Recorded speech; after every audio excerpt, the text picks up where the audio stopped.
a mountain which the Sri Lankans call Sri Paada, but the Buddhist Sri Lankans call Sri Paada, but the Muslims call Adam's Peak.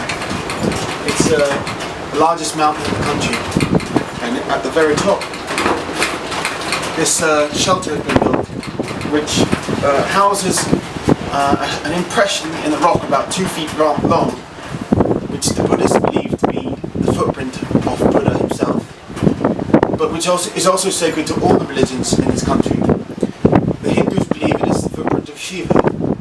The Muslims believe it is the footprint of Adam, and that he set foot here when God put him into the Garden of Eden. The Christians believe that it is the footprint of St. Thomas, because most of the Hindus are Tamils from India, and most of the Christians are as well Tamils, many of them Tamils.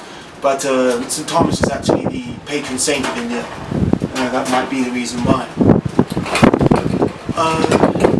This is the wrong season to do this, because there's actually a pilgrimage season another time of year in the dry part, when this mountain's quite dry, and in that time hundreds and hundreds of people every day go up this mountain. I wouldn't be able to sit here and film now because there'd be so many people praying all around me, and I'd probably get in trouble. Today I climbed up and I didn't see any single person climbing up. There are a couple of Chinese people up here now praying.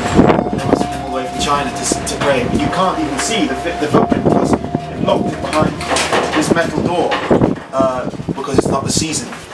And that's not the only thing you can't see, because despite being at a perfect vantage point to view all of the surrounding country and the jungle and the hills, in fact you can see this mountain all the way from the capital in Colombo. I can't see anything. It's just pure white mist, and I was warned of this before I climbed, but I persisted anyway, because it's a holy mountain, and I think that you climb this for reasons besides enjoying the view. The author John Still, who was a great archaeologist in Sri Lanka, as well as a tea planter, and also an assistant to my great-great-grandfather, who was Norman Rousey, who was the Ceylon Labour Commissioner. John Still wrote a book called The Jungle Tide, and in that there's a chapter called Holy Mountain, in which he writes at great length about the meaning of this mountain. And he suspects that this mountain was in fact holy before the Sinhalese Buddhists came in the ancient times, or before even Hinduism existed.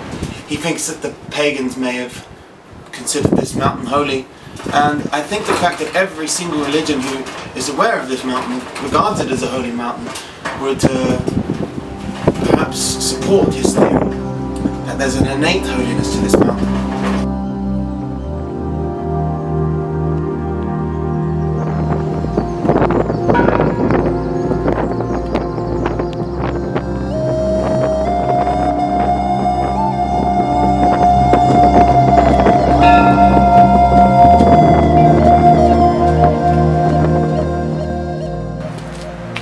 Having climbed and then descended the holy mountain, I was considering how this mountain, Sri Paada, kind of symbolizes a lot of the things I believe about the perennial philosophy, because it's sacred to so many religions, and they all go on pilgrimage here, far off lands,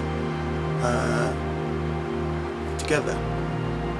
And theologically, there's not actually anything connecting the Hindu creation story, the Islamic one.